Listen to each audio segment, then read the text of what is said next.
చిన్ని చేస్తున్నారండి. ఆ చిన్ని చేస్తుంటే ఇంక మా అంతా ఇంకెవరు అనుభవించలేదని వాళ్ళు అనుకుంటున్నారు. ఒక స్త్రీని తీసుకెళ్ళాడు, మీరెక్క పురుషులు ఒక స్త్రీని తీసుకొచ్చి మీకు బుద్ధి చెప్తాను అన్నట్టు నన్ను తీసుకెళ్ళాడు ఆయన. చెప్తే అది చాలా వాళ్ళకి పనిచేసింది అన్నమాట అండి. అయితే ఒక అబ్బాయి కావాలమ్మా మాకు ప్రార్థన చేయండి అంటే, నేను మొన్న ఆలోచిస్తున్నాను అన్నమాట, వీళ్ళకి ఏమన్నా జరిగిందా లేదా, ఏంటి వాళ్ళకి అబ్బాయి పుట్టాడా లేదా, ఏం జరిగింది వాళ్ళ గురించి నాకు ఏమీ తెలియలేదు అనేసి నేను కొంచెం ఫీల్ అవుతున్నాను అన్నమాట.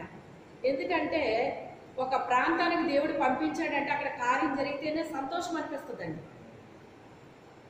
అక్కడ కార్యం జరగకపోతే సంతోషం అనిపించదు. ఎందుకంటే ఆయన పని మీదే కదా మరి నేను వెళ్తాను, అన్నీ వదిలేసుకుని ఎందుకు వెళ్తాను? ఆయన పని మీద ఎక్కడికి పంపితే అక్కడికి వెళ్తున్నాను కదా. అప్పటికి ఆరోగ్యం కూడా అంత సహకరించట్లేదు కదా నాకు. అయ్యగారు పోయిన సంవత్సరం వెళ్ళింది, 2వ సంవత్సరాలు తీసుకెళ్ళాడు ఆయన. అప్పుడు ఇలా అనుకుంటున్నాను నేను, ఏం జరిగిందో ఏం లేదో నాకు అసలు ఏం తెలియలేదు, అసలు ఏమన్నా జరిగిందా లేదా వాళ్ళకి ఏంటి అని అనుకున్నా. ఇలా అనుకున్న మరుసటి రోజు లేకపోతే రెండో రోజు మూడో రోజు ఈ వార్త రావడం, ఫోటో రావడం కూడా నాకు జరిగిందన్నమాట. అప్పుడు నాకు ఎంత తృప్తి అనిపించిందంటే, తండ్రి నువ్వు ఊరికి తీసుకెళ్ళి, నువ్వు ఎక్కడ తీసుకెళ్ళినా ఈ ప్రయాణం నీ కొరకే అని నాతో చాలా స్పష్టంగా నువ్వు చెప్పావు. నా కొరకే అన్నప్పుడు నువ్వు ఎందుకు చేయకుండా ఉంటావయ్యా అని నాకు చాలా సంతోషం కలిగింది. అయితే మరి బిడ్డను పోగొట్టుకుని ఉన్నాను కదా, మగబిడ్డని ప్రభు అని అడిగితే మగబిడ్డ సంకలో ఉన్నాడండి. ఇప్పుడు 2వ సంవత్సరం అంట, 2వ సంవత్సరం అంట ఈ అబ్బాయి. వాళ్ళని దగ్గర పెట్టుకుని, ఆ వచ్చిన ఆత్మను దగ్గర పెట్టుకుని ఫోటో తీసుకున్నారన్నమాట. ఎంతో సంతోషంగా కనిపించారు.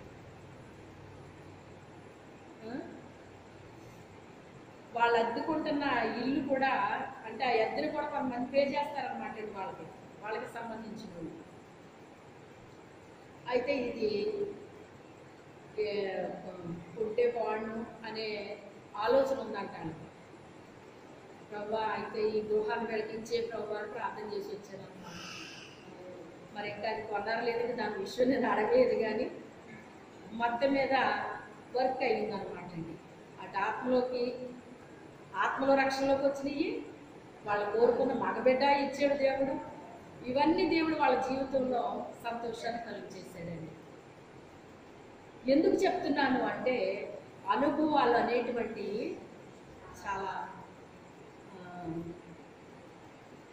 విలువైనవి అండి, చాలా విలువైనవి అండి. బాబాయ్ నాకెందుకు ఇలా జరిగిపోతుంది, అసలు నాకెందుకు ఇలా జరుగుతుంది, అసలు నాకెందుకు ఇలా మనకే జరుగుతుంది, మరి ఇంకెవరో జరుగుతుంది? మనం చెప్పేవాళ్ళం, మరి చెప్పేవాళ్ళగా చేశాడు కదా మనల్ని, మరి అనేక మందికి మాదిరిగా చేశాడు కదా. ఆత్మల రక్షణ కొరకు మనం ప్రార్థిస్తున్నాం కదా, భారము కలిగి ప్రార్థిస్తున్నాం కదా. మరి మనకు రాకపోతే ఇంకెవరికి వస్తాయి? ఆ అనుభవాలు మనకు వస్తేనే అవతలోళ్ళ బాధ మనకి ఈజీగా అర్థమవుతుంది, లేకపోతే అవతలోళ్ళ బాధ అర్థమవుతుందండి? చెప్పండి. అమ్మ పోయిందమ్మా, అమ్మ ఉన్నంతకాలం వచ్చే బాబు అని చెప్పిందమ్మా, ఇల్లు కూడా కట్టించిందమ్మా అమ్మ. కానీ దేవుడేమో ఎక్కడే ఉండన్నాడమ్మా. ఉండు అంటే ఉండిపోయానమ్మా. అమ్మ చనిపోయింది. మా అమ్మ చనిపోయినప్పుడు నేను 6 నెలలు ఏడ్చాను. అందుకే అమ్మ పోతే ఒక సేవకుడికి దేవుడు ఉండమంటున్నాడు. నేను ఇందాక ఎందుకో నాకు అదే గుర్తొచ్చిందండి. ఇది నాకు అత్తోరు ఊరు కాదు, అమ్మగారు ఊరు కాదు. చూసారా ఎక్కడ పెట్టాడు ఆయన తీసుకొచ్చి? అటు ఆడలేరు ఏడలేరు, ఎక్కడ పెట్టాడు చూడండి ఆయన. అలా పెట్టాడు ఆయన. దేవుడి కోసం బహిరంగంగా మాట్లాడితే కాచి మరేస్తారు. అలాంటి ప్రాంతం వెళ్ళలేకపోయానమ్మా. అమ్మ పోయిందమ్మా. గుండెలు లేకుండా దుఃఖం అన్నమాట. అమ్మ అలా అయిందంటే కన్న బిడ్డ పోయింది. బిడ్డ పోతే ఇంకొకరు ఎవరన్నా హెల్ప్ చేయడానికి కూడా అక్కడ తనకెవ్వరూ లేరు. తన చేతులతో తను ఊడ్చుకోవటం అంటే అది ఎంత బాధాకరమైన విషయం అండి. అది ఆ దుఃఖమంతా నాలో నుంచి అది పెళ్ళి ఉట్టిందనమాట అండి. మీ పడుతున్నాడా ఈ అబ్బాయి ఎక్కడ? తండ్రి బిడ్డని జ్ఞాపకం చేసుకున్నాడు, ఈ బిడ్డకి సహాయం చేయండి. నువ్వు సంబంధించిన తల్లిదండ్రులు శాశ్వతం కాదయ్యా, కానీ నువ్వు శాశ్వతం కదా. ఒకరి తల్లి వారిని ఆదరించినట్లుగా నేను వారిని ఆదరిస్తానన్నావు కదా. ఈ బిడ్డను నువ్వు ఆదరించు. ఈ బిడ్డలు ఇక్కడ ఒంటరిగా ఉన్నారు తల్లి, ఈ బిడ్డలకు మీరు తోడుగా ఉండండి, వీళ్ళకి సహాయం చేయి ప్రభువా. ఎంతమంది బిడ్డలు ఇచ్చాడు దేవుడు? కడుపును పుట్టినోడు ఒకడే కానీ 14 మంది మరి ఇప్పుడు జన్మనిచ్చినట్టే కదా.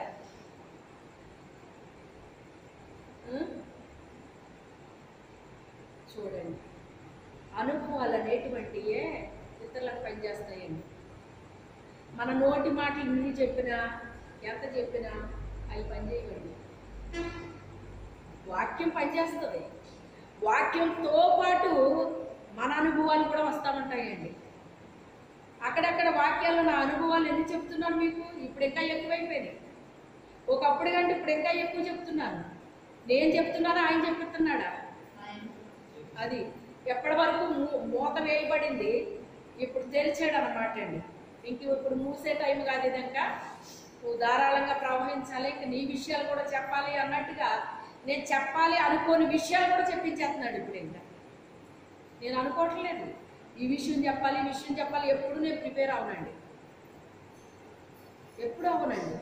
కానీ ఆ సమయాన్ని బట్టి, సందర్భాన్ని బట్టి ఒక్కోటి నాలో నుంచి అయ్యి బయటికి రప్పించేస్తున్నాడు. నా ప్రమేయం లేకుండా బయటకు వచ్చేస్తున్నాయండి, ప్రమేయం లేకుండా బయటకు వస్తున్నాయి.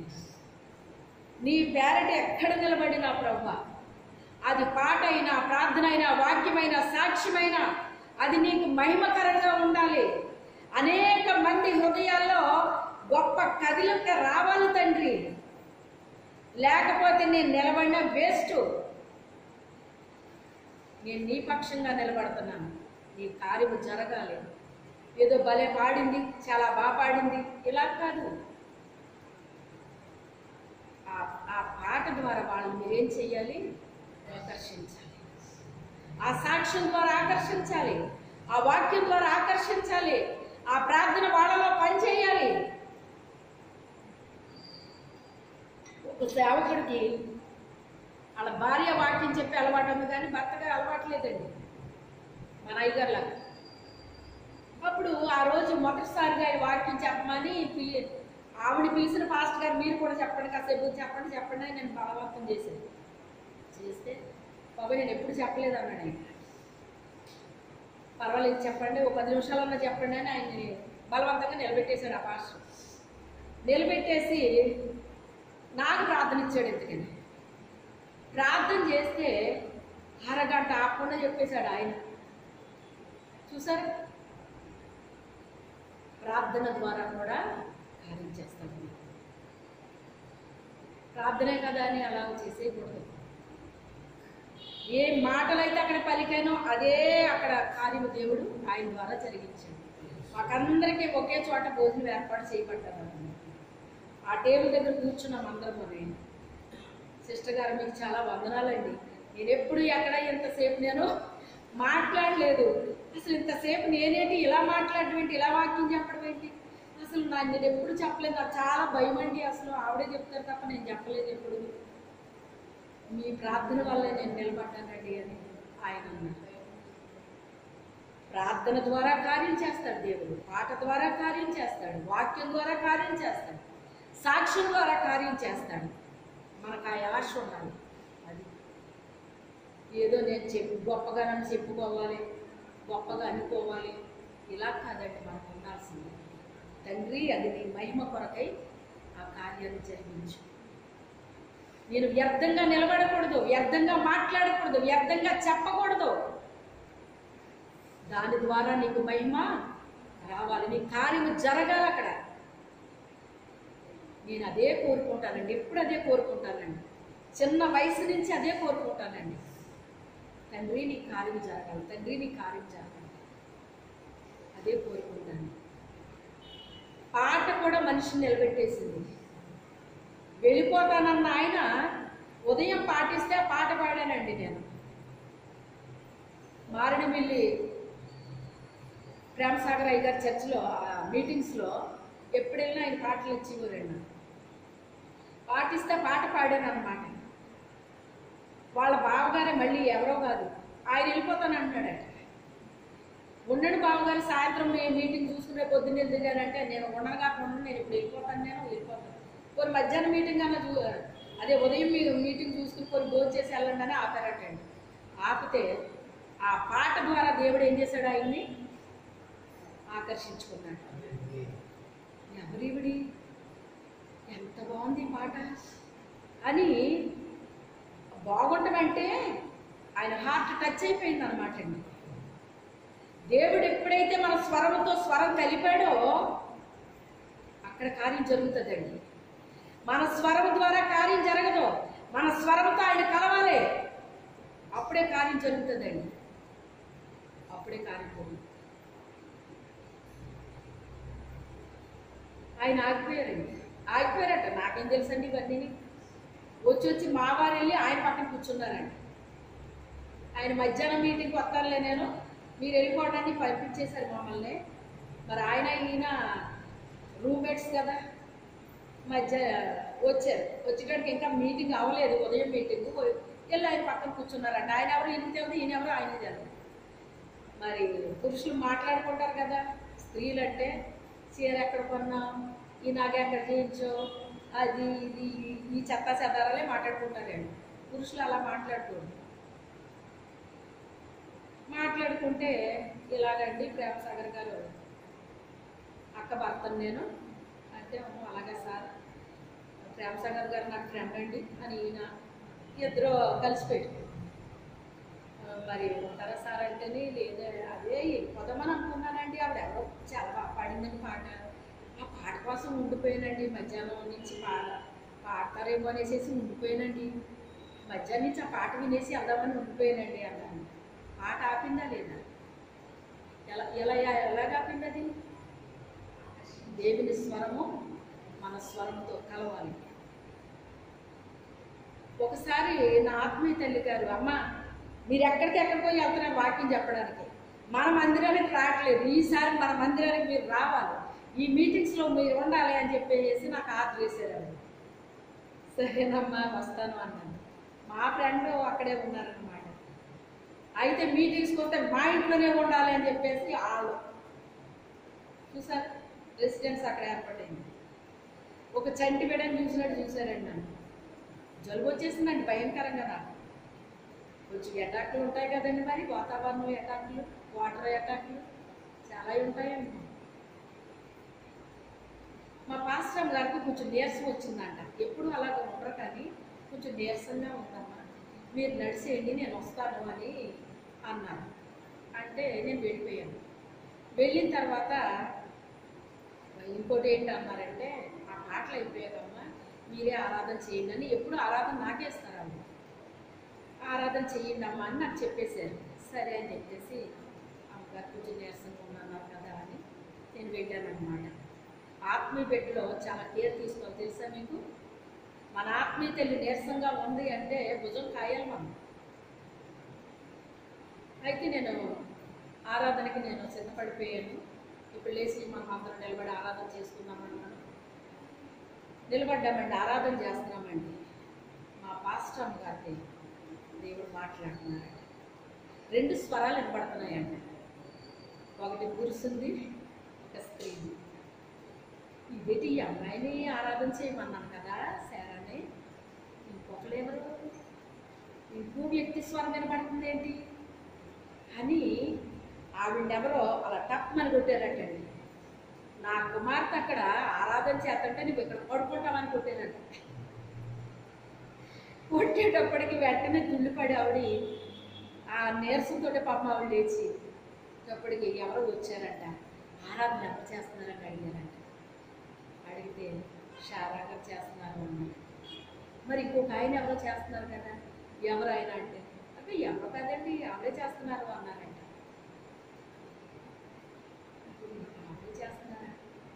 స్వరాలు వినపడుతున్నాయండి మరి అని ఆవిడ ఏంటి ప్రభు శారా గారు ఆవిడ చేస్తున్నారని చెప్తున్నారు వీళ్ళు మరి నాకు 2 స్వరాలు వినపడుతున్నాయి ఏంటి అది నా స్వరం అన్నారంటే చూసారు పాటే కథని తేలిగ్గా పాడుతుంది ఆరాధనే కథని తేలిగ్గా చేయకండి సాక్ష్యమే కథని తేలిగ్గా చెప్పకండి వాక్యమే కథని తేలిగ్గా చెప్పకండి ప్రభు పేరట మీరు ఎక్కడ నిలబడినా అక్కడ ప్రభువు మహిమ రావాలి మన ద్వారా కార్యం జరగాలి అక్కడ అలా జరిగితేనే ప్రభు సంతోషిస్తారు నేను కూడా సంతోషిస్తాను అర్థమైందా వెలుగు బిడ్డలు అంటే ప్రకాశించాలి మనం చీకటిలో మనం ప్రకాశించాలి చీకటితో కలిసిపోకూడదు మనం వెళ్ళి చీకటి వాళ్ళు ఉన్నారు అక్కడ చీకటి వాళ్ళతో వెళ్ళిపోయి మనము కలిసిపోకూడదు చీకటి వెలుగు ఎక్కడన్నా కలిసిపోవటం చూసారా మీరు కలవదండి చీకటికి వెలికి పొత్తు కుదరదు పొత్తు ఎక్కడదే పొత్తునేస్తున్నాడు ఎవరో పౌలు గారు కొరింథీయులకు రాస్తున్నా చెప్తున్నాడు ఆయన అవిశ్వాసులకి విశ్వాసులకి విచ్చోడుగా మీరు ఉండదు కలిసి ఉండకూడదు మీరు అంటే ఏకీభవించకూడదు చీకటి వాళ్ళు చీకటి విషయాలే మాట్లాడుతూ ఉంటారు ఈ చీకటి అంటే ఏంటి లోకమునైనను లోకములో ఉన్న వాటినైనను మీరు ప్రేమించొద్దు అవి తండ్రి వల్ల పుట్టినవి కావు మరెవరి వల్ల పుట్టినవి ఎవరి వల్ల పుట్టినవి చెప్పండి ఎవరి వల్ల పుట్టినవి కదా మరి అంత స్పష్టంగా మనకు చెప్పాడు కదా ఆయన లోకమునైనను లోకములో ఉన్న వాటినైనను మీరు ప్రేమించొద్దు అవి తండ్రి వల్ల పుట్టినవి కాదు ఏమున్నది లోకంలో శరీరాశ నేత్రాశ జీవపిడంబము వెలుగు బిడ్డల దగ్గర శరీరాశ నేత్రాశ జీవపిడంబం ఉండదు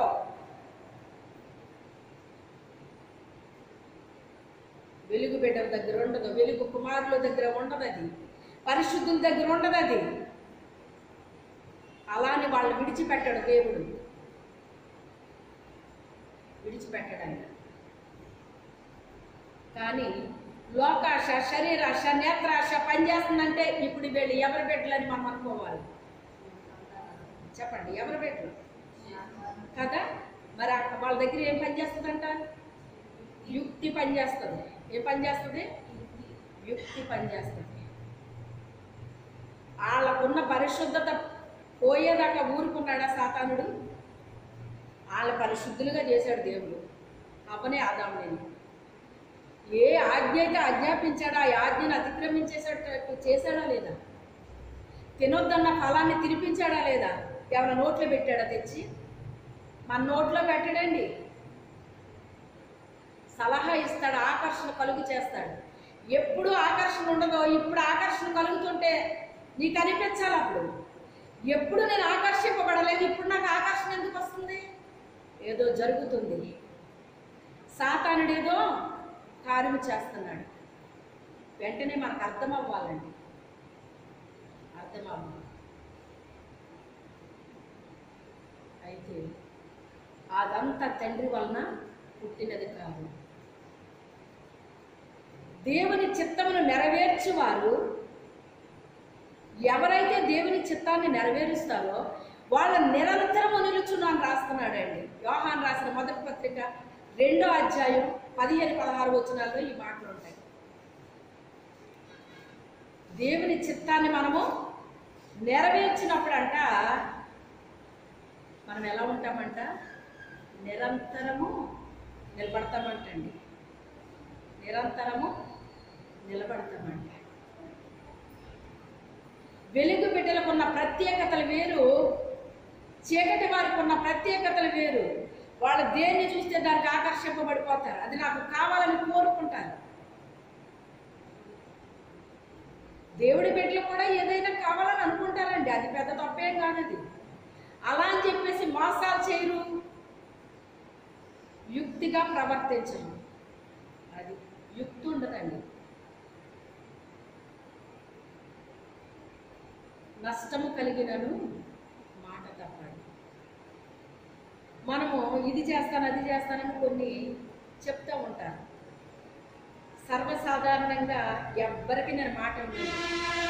నేను చెయ్యాలనుకుంటే నేను చేస్తాను అంతే తప్ప నేను ఇది చేస్తాను అది చేస్తానని ఎప్పుడూ చెప్పనండి. ఎందుకంటే మనం ఏదైతే చేస్తానని చెప్తామో అదే చేయలేమండి, తెలుసా? ఎందుకంటే మనం ఆల్రెడీ చెప్పేశాం కదా, అక్కడి నుంచి ఉంటుంది మనకేక చేయలేము ఇంకా పని. అది ఈజీ పని అయినా కూడా మనం చేయలేమండి. మన మనసులో ఎప్పుడైతే తీర్మానం చేస్తామో ఇది నేను చెయ్యాలని, ఖచ్చితంగా చేస్తాం మనం. ఎందుకని? ఎక్కడ చేస్తాం తీర్మానం? లోపల చేస్తాం. లోపల చేస్తాం కనుక సాతానికి తెలియదు. నోటితో చెప్తే సాతానికి వినపడతాం. ఆహా, ఇలా చేస్తావా నువ్వు ఎలా చేస్తావు నేను చూస్తాను కదా అంటే. అర్థమైందా? దేవుని పనులు ఎప్పుడు కూడా మనం ఏం చేయాలి? ఒక నిర్ణయాలు చేయాలి మన హృదయంలో. దేవునితో మనకి మంచి సత్సంబంధం ఉండాలండి దేవుడితో. చాలా మంది మనుషులతో పెట్టేసుకుంటారండి. నాకు ఇప్పుడు బాగా అర్థమవుతున్నది ఏంటంటే, మనుషులతో కటింగులు చేసేస్తున్నాడండి దేవుడు. మన ఫలింపుకి ఏదైతే ఆటంకం అయిపోతుందో దాన్ని ఏం చేస్తున్నాడు? కట్ చేస్తున్నాడండి. వాళ్ళ కుటుంబీకులు అయ్యి ఉండొచ్చు, స్నేహితులు అయ్యి ఉండొచ్చు, ఫ్రెండ్స్ అయ్యి ఉండొచ్చు, ఎవరన్నా అయ్యి ఉండొచ్చు అండి. కానీ ఏం చేస్తున్నాడో తెలుసా?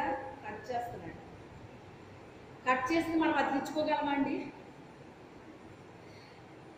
దేవుడు కట్ చేస్తే మనం అతికించగలమా?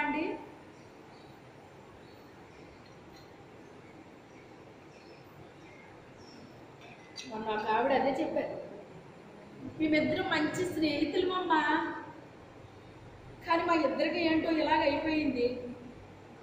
2 సంవత్సరాల నుంచి ఏడ్చిందంటండి. ఎందుకు ఏడుస్తున్నారమ్మా మీరు? కట్ చేశాడు దేవుడు, ఇంకెందుకు ఏడవడం మీరు? ఆ తీగ మీలో ఉండడం వలన మీ ఫలింపు ఆగిపోతుంది. ఆవిడ ఎక్కడికి వెళ్తే అక్కడే కార్యాలు జరుగుతున్నాయంటండి. మరి దేవుడు మిమ్మల్ని వాడుకుంటున్నాడు కదా, ఇంకేంటి మీకు బాధ అంటే? ఆవిడ ఒక ఉద్యోగం చేస్తుందండి. బయటికి వెళ్ళి సువార్త ప్రకటించడం కాదు, ఉద్యోగాలు చేస్తున్న మీరు ఎక్కడ చెప్పాలి?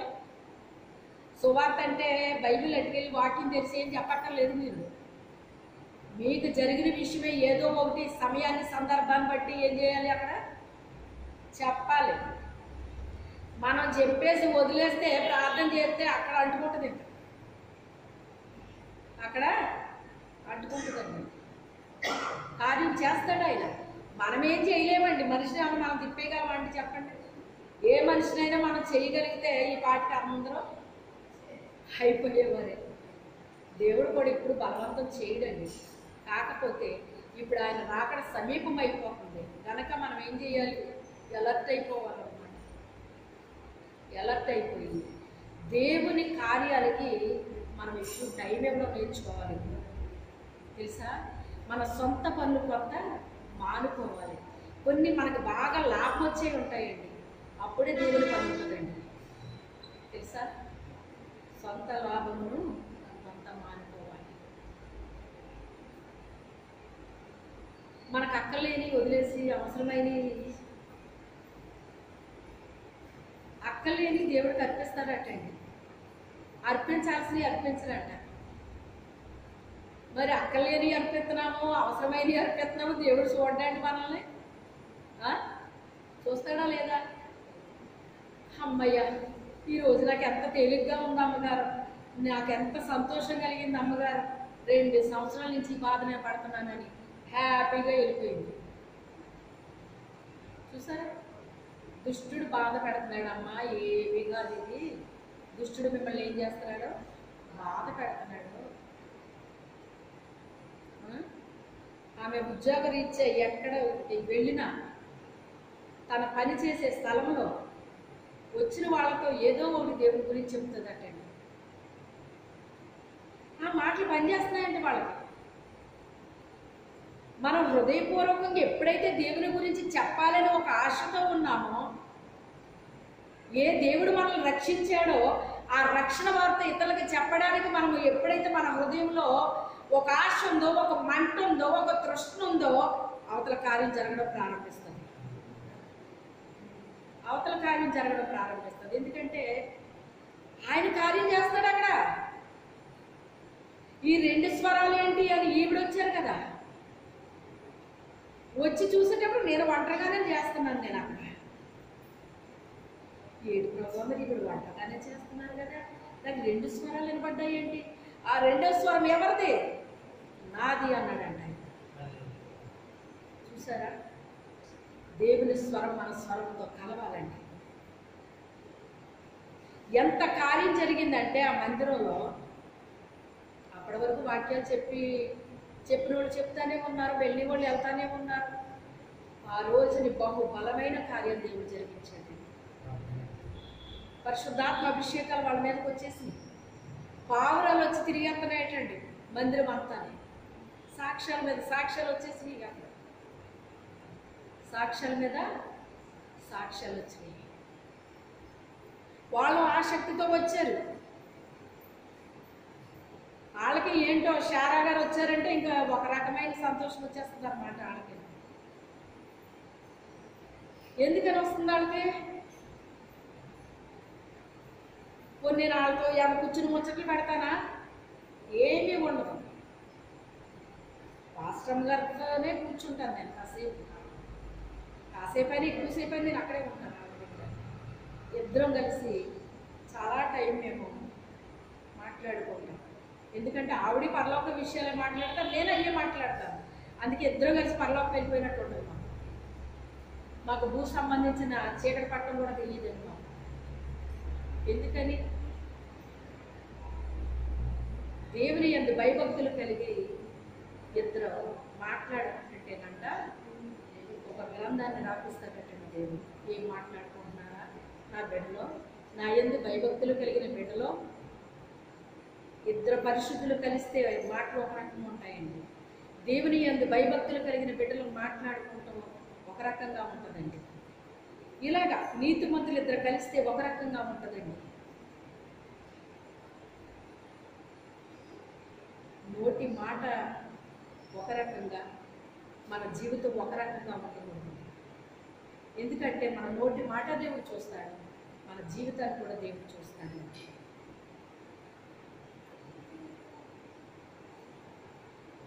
పరిశుద్ధులు అంటే సజీవ యాగముగా సమర్పణ అయిపోవాలి. చాలామంది అనుకుంటారు సజీవ యాగంగా సమర్పించుకోవడం అంటే వస్తువులన్నీ తీసేయడం అనుకుంటారండి చాలామంది. అలాగే చెప్పి ఊరు పాస్టర్ గారు నిజమే బాబులు అనుకుంది. నాకు నిజం అనిపించలేదు. అది ఇది ఎందుకు కరెక్ట్ అవుతుంది, ఇది కరెక్ట్ కాదు కదా అనిపించింది నా మనసులో. అలా ఎందుకు అనిపించిందో కూడా నాకు తెలియదు. ఆ తర్వాత పరిశుద్ధాత్మ దేవుడు నాకు తెలియపరిచాడు ఆ విషయం. యాగమైపోవాలంటే అంటే మన అవయవాలన్నీ కూడా బలిపశువు ఏ రీతిగా అది అర్పణ అయిపోతుందో అలా అయిపోవాలటండి. అలా అయిపోయిన వాళ్ళది వేరుగా ఉంటుందండి. యేసన్న గారు బయటకు వచ్చేసిన తర్వాత యవ్వన ప్రాయంలో ఉన్న తర్వాత వాళ్ళ నాన్నగారు వెళ్ళి ఒరే రారా, ఎందుకురా ఇలా తిరుగుతూ ఉంటామో, నీకేం కలవరా బాబు, రారా పెళ్లి చేస్తామంటేని ఆల్రెడీ సగం కాలిపోయాను నాన్న, ఇంకేం చేస్తా పెళ్ళినా, ఆల్రెడీ సగం కాలిపోయాను. కాలిపోవడం అంటే తెలియదు మనకి చిన్ని తప్ప పెద్ద పెద్దవి ఎలా తెలుస్తాయి మనకి ఎంతసేపు సండే స్కూల్ అర్థమవుతున్నాయి అంటండి. ఏం అర్థమవుతున్నాయి? సండే స్కూల్ కథలే అర్థమవుతున్నాయి అంటండి. మనం పెద్దోళ్ళం అయితే కదా, ఎదిగితే కదా, ఎదిగిన కొంతమంది ఎదిగిన అర్థం అవ్వండి. అదేంటో విచిత్రం. ఎదుగుతారు, ఎందుకురా ఎద్దులాగా ఎదిగావు, ఏమీ తెలియదు నీకు అంటారు. రేవులో తాడి చెట్లాగా ఎదిగావు, ఏమీ తెలియదు నీకు అంటారు. ఎందుకు ఎదిగారో వాళ్ళకి తెలియదండి. ఎదుగుతారు, ఏమాత్రం జ్ఞానం ఉండదు, గ్రహింపు ఉండదు, దేవుని గురించిన ఆసక్తి అసలే ఉండదండి, అసలే ఉండదు. అన్ని విషయాల్లో ఎదగాలి. నేను పిల్లవాడిగా ఉన్నప్పుడు పిల్లవాడిని మాటలు మాట్లాడాను, ఇప్పుడు పెద్దవాడిని అయ్యాను, అందుకే ఇప్పుడు ఆ మాటలు మానేశాను అంటున్నాడు ఆయన. పిల్లకాయలు మాటలు కాదటండి, పిలుపులాటలు ఆడుకునే పిల్లకాయలు మాటలు కాదు. ఆధ్యాత్మిక ఎదుగుదల ఉండాలి మనకి, అన్ని విషయాల్లో ఎదగాలండి. ఎప్పుడు చూసినా కింద మెట్టు మీద నిలబడటమేనా, మెట్లు ఎక్కొద్దాం మనం. మా ఇంటి పక్కన ఒక అమ్మాయి ఉందండి, నేను చదువుకునే టైంలో ఆ అమ్మాయి నేను స్కూల్కి జాయిన్ అయ్యాను. ఒకటిలోంచి రెండులోకి, రెండులోంచి ఒకటిలోకి, రెండులోంచి ఒకటిలోకి ఇలాగ తిరుగుతుంది ఆ అమ్మాయి. నాకు అక్కడ 5th వరకు ఉంది, 5th అయిపోయింది, 6th వేరే ఊరు వెళ్ళిపోయాను. నేను అక్కడి నుంచి తిరుగుతున్నాను, అలాగ నేను వెళ్తాను. ఈ అమ్మాయి ఒకటిలోంచి రెండులోకి, రెండులోంచి ఒకటిలోకి ఇంక ఇలాగే తిరుగుతుంది. ఎందుకు తిరుగుతుందో తెలుసా మీకు? వాళ్ళకి చాలా గేదెలు ఉండేవి అన్నమాట. ఆ గేదెలకు నీళ్లు పోసిద్దండి ఆ అమ్మాయి. వచ్చి పలకక్కడ పెట్టింది స్కూల్ దగ్గర, అటెండెన్స్ వేయించుకునేది. అటెండెన్స్ కూడా ఒక్కోసారి ఉంటే ఉండేది, లేకపోతే లేదు. ఇంటికి వెళ్ళిపోయేది, ఈ నీళ్లు పోసుకునేది, మళ్ళీ వచ్చి పలకట్టుకుని వెళ్ళిపోయేది అనమాట. లేకపోతే ఎవరైనా తెచ్చేయండి అనేది. మరి ఇంకేమొస్తుంది అంటే మన దృష్టి అంతా మన ఇంటి వాటి మీదే మన దృష్టి అంతా ఉంటే ఇక మనకేమొస్తుంది నేర్చుకోవడానికి? సొంత విషయాల మీదే దృష్టి పెట్టుకుంటే ఏమొస్తుంది ఇంక మనకి? నేర్చుకునేది ఏమో ఉండదు. మనం నేర్చుకుంటే కూడా నేర్పుతాడు ఆయన. అది ఎక్కడుంది మనకు? అసలు నేర్చుకోవాలని ఆశ మనకు అసలు. నాకు నేర్చుకోవాలని ఉంది ప్రభువా, నాకు నేర్పించు అన్నాడు. ఎవరన్నారు? దావీదు అనలేదా?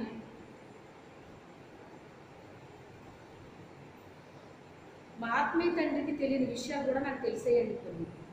కానీ అలాగే నేను చెప్పేదాన్ని కాదు, భయం నాకు ఆయన చెప్పదు. ఇది ఇలా కాదు కదా, ఇలా కదా అనిపించేది నాకు. చూసారా ఎలా వచ్చింది ఇది? దేవుడు మనకి నేర్పిస్తే వస్తాయి. దేవుడి దగ్గర మనం నేర్చుకుంటే ఆయన నేర్పిస్తాడు మనకి. ప్రభువా సత్యమును అనుసరించి నీతి మార్గంలో, నీ మార్గంలో నేను నడవాలని నాకు ఆశ ఉందయ్యా. నాకు నేర్పించు నాయన, నాకు బోధించయ్యా. ఇది అడిగాడు ఆయన. అడిగితే ఇవన్నీ నేర్పించాడు. తీసుకెళ్ళి సింహాసనం మీద కూర్చోబెట్టాడు. సింహాసనం మీద కూర్చోవాలని అనుకున్నాడా ఎప్పుడన్నాను? ఒక గొర్రెలు మేపి అతను ఏంటి సింహాసనం మీద కూర్చోవడం ఏంటి? ఆ కాశ్మీర్ తీసుకెళ్ళి వచ్చిన తర్వాత నేను ఎందుకు వెళ్ళి వచ్చానో అప్పుడు చెప్పాడు దేవుడు నాకు. అక్కడికి వెళ్ళే ముందే మీకు ఇక్కడ వాక్యం చెప్పి వెళ్ళాను నేను. అంటే నా ద్వారానే దేవుడు ఇక్కడ మాట్లాడేశాడు. నేను ఎందుకు వెళ్తున్నానో కూడా మా దేవుడు మాట్లాడాడు, కానీ నాకు అర్థం అవ్వలేదు. వచ్చిన తర్వాత చెప్పాడండి ఆయన. ఏమని? అక్కడ నువ్వు రాజులను అభిషేకించావు అన్నాడు ఆయన. ఏలియాకి ఏం చెప్పాడు ఆయన? లే, నువ్వు చేయాల్సిన ప్రయాణం ఉంది, ఈ భోజనపు బలము చేత ప్రయాణం చెయ్యాలి. అప్పటి వరకు నన్ను శుభ్రంగా ఫుడ్ పెట్టాడు, పడుకోమన్నాడు. తినటం, పడుకోవటం, లేవడం, వాకింగ్ చేయడం, ఇదే పని నాకు. ఇంకా అప్పుడు పని చెప్పాడు. నాడు అక్కడ నీకు పని ఉంది అన్నాడు. ఎందుకు తీసుకెళ్ళాడంటే రాజులను అభిషేకించడానికి తీసుకెళ్ళాను. వాళ్ళే కాదు, వాళ్ళ దగ్గరికి ఇంకొకడు వచ్చినట్టు చూపించాడు ఆయన. మరి నిజంగానే జమ్మూ నుంచి వేరే పాస్టర్ వచ్చాడు కదా ఫ్యామిలీ. అసలు ఎంత ఆశ్చర్యమో చూడండి, ఎక్కడి నుంచి వెళ్ళాను నేను? పెద్ద సిటీ నుంచి వెళ్ళానా? ఎక్కడి నుంచి వెళ్ళాను నేను? రంపచోడవరం ఎంత ఉంటుంది ఇది? చెప్పండి, ఈ గ్రామం ఎంత ఉంటుందండి? రంపచోడవరం అంత కూడా ఉంటుంది ఇది.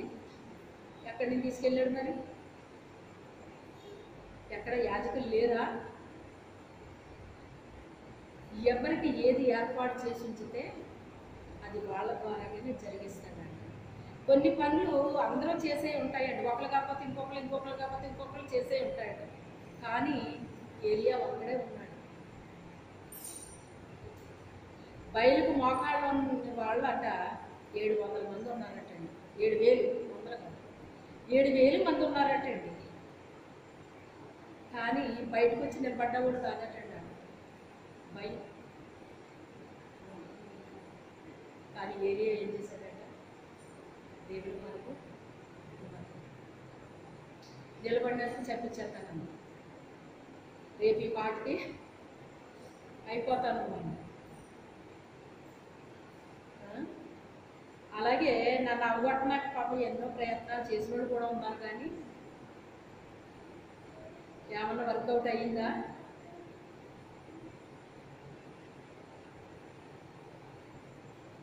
మొదట స్త్రీల సదస్సు జరిగిన తర్వాత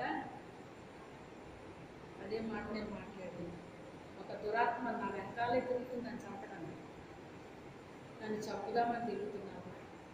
ఇది ఎంతకాలం తిరిగినా నన్ను ఏం చేయలేదు. అలా చనిపోయేదాన్ని అయితే ఇప్పుడు వరకు ఎందుకు నేను? ఎప్పుడో చనిపోవాలి. ఎప్పటి వరకు ఉంటాను నేను? నువ్వు తిరగడం తప్ప నువ్వు ఏమీ చేయలేదు అన్నప్పుడు ఆ పరిచర్యను అంతా పాడు చేసి వెళ్ళిపోయింది అనమాట. డబ్బుగా ఆ పరిచర్యను పాడు చేసినందుకు ఏడ్చాను. అయ్యో ప్రభు, ఇంత చక్కగా ఈ వంటకాన్ని తయారు చేస్తున్నాను, ఇది ఇలా పాడు చేసేసింది అని అప్పుడు ఏడ్చాను అనమాట. ఆ తర్వాత వెలుగు ప్రకాశించింది. మన మందిరానికి సంబంధించిన వాడు ఇద్దరు పనిచేస్తారని దేవుడు చూపించాడు. 2008లో మాట. 2008లో మాట. అంటే నువ్వేం బాధపడకు, ఇలా పనిచేస్తారని చెప్పాడు, చూపించాడు. అదే రకంగా వాళ్ళు పనిచేశారు.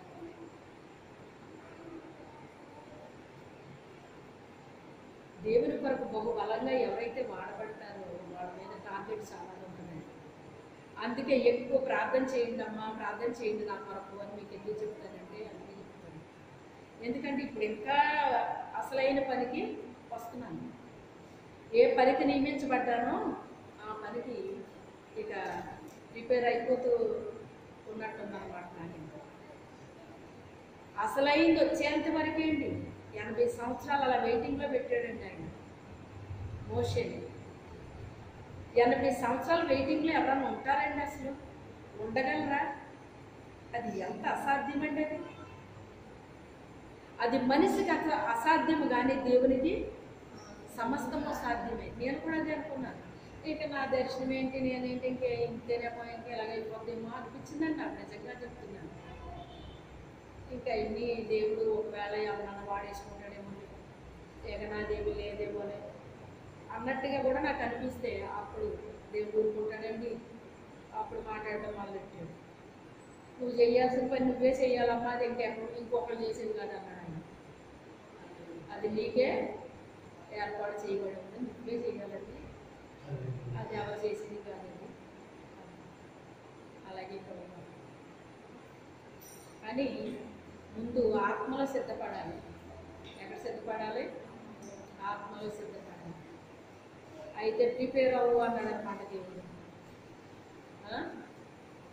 మరి మీరు ఎంతమంది నిలబడి పనిచేస్తారో ఏదో చూస్తాను నేను. అమ్మ ఉన్నప్పుడు బాగానే ఆడుకుంటున్నారు. మరి అమ్మ ఎక్కడికన్నా వెళ్తే ఎంత నిలబడి ప్రార్థన చేస్తారో అప్పుడు చూడాలి మీ పట్టుదలలో, మీ బలాలో, మీ అన్నీ అప్పుడు చూస్తానన్నమాట. గొప్పగా చెప్పుకుంటూ ఉంటాను, మా పిల్లలండి చాలా బలమైన వాళ్ళండి, పుట్టేప్పుడు అలా ఉంటారు కానండి, పద్ధతితో నిలబడిపోతారండి, అంతగా అది ఎంత అండి అని చెప్పుకుంటాను మరి మీ గురించి. ఎక్కడికైనా మీటింగ్కి వెళ్తే మీ గురించి ఏదైనా చెప్తే బాబోయ్ ఎంత పెద్ద సంఘం అనుకుంటే రాదు. మా ఆత్మీయ తండ్రి గారు అలాగే అనేవారు. ఆయన కలకత్తా వరకు వెళ్ళారండి. కలకత్తాలో కూడా ఆయన పనిచేసి వచ్చారండి. కలకత్తా, పలాస, ఇంకా అలాగే ఏయో చాలా తిరిగారన్నమాట. అమ్మ నిన్ను తీసుకెళ్తానని నన్ను తీసుకెళ్ళాలని ఆశ ఆయనకి. అవన్నీ తిరిగి వచ్చారన్నమాట. అవన్నీ విత్తనాలు చల్లేశారండి. మరి ఎప్పటికైనా దేవుడు ఆ పంట కోయడానికి నన్ను ఎవరైనా పంపిస్తాడేమో నాకు తెలియదు అనమాట. మరి ఆయన కృష్ణా జిల్లా నుంచి ఆయన వచ్చారండి. అదే కృష్ణా జిల్లాకి నేను వెళ్ళి నేను అక్కడ వర్క్ చేశాను. చూసారా మరి నా తండ్రి చేసిన పని. ఏదో మొత్తం మీద ఎక్కడో చోట తగులుతారు వీళ్ళందరూ నాకు అనిపిస్తుంది అనమాట. నాకు ఆయన చల్లిన వాళ్ళందరూ కూడా ఒక ఆవిడ వచ్చి ప్రార్థన చేయించుకుందంట ఇలాగే పిల్లల కోసం. చేయించుకుంటే నీకు 2 కవల పిల్లలు పుడతారమ్మా, పేతురు యోహానని పేరెట్టన్నారంట. అలాగే పుట్టారంట, పేరెట్టారంట. నాకు తెలిసిన పాస్టర్ గారు కలిసారంట. వాళ్ళు పాస్టర్ గారు చెప్తున్నారు, అక్క పలానా చోట మన ఏరియా పాస్టర్ గారు ప్రార్థన చేస్తే పుట్టినోళ్ళు ఉన్నారు, అవన్నీ ఒకసారి తిరగాలి మనం అని చెప్పేసి అనేవారండి. నేను కావాలని తిరగను కానీ నా దేవుడు తీసుకెళ్తే వెళ్తాను నేను అంతే. నేను కావాలని ఎక్కడికి తిరగను, అది నాది. నా చేతిలో దాన్ని నేను ఎప్పుడూ కాదని చెప్తాను. నేను ఆయన చేతిలో దాన్ని. ఆయన ఎప్పుడు ఎలా వాడుకుంటాడో ఆయన చెప్తానంతే. అమ్మ ఎలాగంటే ఓకే ప్రభు అంతే తెలుసు, అంతే. అంతకంటే ఏమీ మాట్లాడినాను. ఆయన లోకానికి వెలుగై ఉన్నారు, మనము కూడా వెలుగు బిడ్డలాగా జీవించాలి. చీకటి మనలోకి రాకూడదు, చీకటి వారితో ఒత్తులు పెట్టుకోకూడదు. ఎందుకంటే వాళ్ళ దగ్గర ఏం పని చేస్తుందట, యుక్తి పని చేస్తుందట. మనం యుక్తితో బతకాల్సిన పని ఏమీ లేదు మనకి. మనం ఆయన బిడ్డలం, వెలుగు బిడ్డలం. మనకు తింటాకే, ఉంటాకే, కట్టుకోవడానికి లోటేమీ చేయడండి. ఎంతకు మించి ధనధాన్యాలు మనం సంపాదించుకోవాలని ఆశపడితే, చెప్తున్నాను, ఆశపడితే అవి ఎప్పుడైతే పోగొట్టారో పురుగులు పట్టేస్తాయండి. ఎవరి పురుగులు? మారు మనసు లేని వ్యక్తులు పురుగులతో సమానమండి. యాకోబు పురుగు వంటి యాకోబు అన్నాడు యెషయాలో. అవునా కాదా? ఎందుకని పురుగు వంటి యాకోబు అన్నాడు ఆయన? యాకోబు అని పేరుకి అర్థం మోసగాడని అర్థం అండి. అంటే అతను ప్రభువు దగ్గర ఎప్పుడైతే రాత్రంతా నిలబడి ఏడ్చాడో, పోరాడాడో, అప్పుడు ఇశ్రాయేలుగా మార్చాడు దేవుడు. ఆశీర్వదించబడిన వాడు అయ్యాడండి. ఆశీర్వదించబడిన వాడు అయ్యాడు కానీ ఇప్పుడు ఇశ్రాయేలులకు మారు మనసు లేకుండా పోయింది. చూసారా? ఇశ్రాయేలుకు మారు మనసు ఉందా ఇప్పుడు? మరి పేతురు గారు మాట్లాడుతుంటే ఇశ్రాయేలు ఏమంటున్నారు ఇప్పుడు? అక్కడ ఎప్పుడైతే ఈయన అభిషేకాన్ని పొందుకున్నాడో ఇప్పుడు ఆయన మాట్లాడుతుంటే వాళ్ళు ఏమంటున్నారండి? అయ్యిందేదో అయిపోయింది బాబు, ఇప్పుడు మమ్మల్ని ఏం చేయమంటావు అడిగారా లేదా? మరి ఇశ్రాయేలీలు అంటే వాళ్ళకి ఏమొచ్చింది? ఆశీర్వాదం వచ్చింది. కానీ మారు మనసు ఉందా? మారు మనసు లేదు. ఆశీర్వాదము, భూ సంబంధించిన ఆశీర్వాదాలు ఉన్న క్రైస్తవులు చాలామంది ఉన్నారు భూమి మీద. కానీ వాళ్ళకి ఏమీ లేదు. అందరికీ కాదు, కొందరికి. అబ్రహాము ధనవంతుడు కాదా? మోషే ధనవంతుడు కాదా? దానియేలు ధనవంతుడు కాదా? ఎస్తేరు ధనవంతురాలు కాదా? వీళ్ళందరూ ధనవంతులు కారా? కానీ ధనాన్ని ప్రేమించారా వాళ్ళు? ఉంటుంది అది అలాగా. మనకి ఏది అవసరమైతే అది మనకి అనుగ్రహిస్తాడు ఆయన. కానీ మనం దాన్ని ఎలా చూడాలట? చెత్తలాగా, పెంటలాగా చూడాలటండి. అంటే మన హృదయంలో దానికి స్థానం ఉండకూడదు. దాన్ని మనం ఉపయోగించుకోవాలి అంతే. అంతే తప్ప మనం ఉపయోగించుకోవడానికి తప్ప దాన్ని మన గుండెల్లో పెట్టుకుని ఆరాధించడానికి కాదండి. దేవునికి ఇవ్వాల్సిన మహిమ దానికి ఇవ్వడానికి కాదండి. మనకి ఎంతవరకు ఇస్తే అంతవరకే తృప్తి పడండి. ఇది చాలా మంచిది. ప్రభువా నువ్వు ఇదే ఇచ్చావు, నీకు స్తోత్రం అని చెప్పండి. లేని దానికోసం మీరేమాత్రం వాకులాడద్దు. ఎందుకంటే దేవుని రాకడ చాలా సమీపమైపోతుంది. ఇప్పటికే ఆత్మీయంగా చాలా సిద్ధపడిపోవాలి. కానీ ఇంకా పిల్లల్లాగా పిల్లలు ఆటలాడుకున్నట్టు అలాగా ఇంకా మైకు పట్టుకుని పాటలు పాడడానికే మీరు పోటీ పడే స్థితిలోనే ఉన్నారు. కానీ మీ ప్రార్థనా స్థాయి పెరగాలండి. కానీ ఆత్మల భారం రావాలి మీకు. నశించిపోతున్న ఆత్మల కొరకు మీరు భారం కలిగి ప్రార్థన చేయాలండి. సంఘ అభివృద్ధి కొరకు ప్రార్థన చేయాలండి. దేశ రక్షణ కొరకు ప్రార్థన చేయాలండి. ప్రపంచ రక్షణ కొరకు ప్రార్థన చేయాలండి. ఇది మన గుండెల్లో ఉండాలి.